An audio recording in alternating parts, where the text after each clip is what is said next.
የጃዋርን ማንነት በተመለከተ አንዳንድ ሰዎች ለኦሮሞ እስከታገለ እንዲስ ከሆነ ድረስ ምናምን ይሉኛል። እኔ ደግሞ ትንሽም ቢሆን ታሪክ ስለሆነ ያጠናሁት አቡበከር አልባግዳዲ የተባለው ሰው አይሲስን መስርቶ አረቡን ዓለም የሚያምሰው ሰው እንግሊዝ ሀገር ነው የተማረው። ከስር ጀምሮ አረብነቱን ትሬስ አድርጎ ነው እየበጠበጠ ያለው አቡበከር አልባግዳዲ።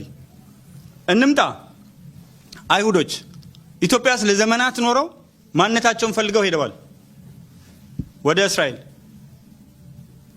እስራኤሎች ከሮማን ግዛት ጀምሮ ከተበተኑበት ጊዜ ጀምሮ ከ1898 የቴዎዶር ሄርዝልን እንቅስቃሴ የዚዮኒዝም እንቅስቃሴ ጀምረው ወደ ሀገራቸው ተመልሰዋል ማንነታቸውን እየፈለጉ። እንደ ሪቻርድ ፓንክረስት ቢሆን ጃዋር ባላገባኝ ባልተመለከተኝ። በግልጽ ቋንቋ የመንን እንቶ ሁላችንም የምንተማመንበት ጃዋር አሜሪካዊ ነው። አሜሪካዊ ዜግነት አለው።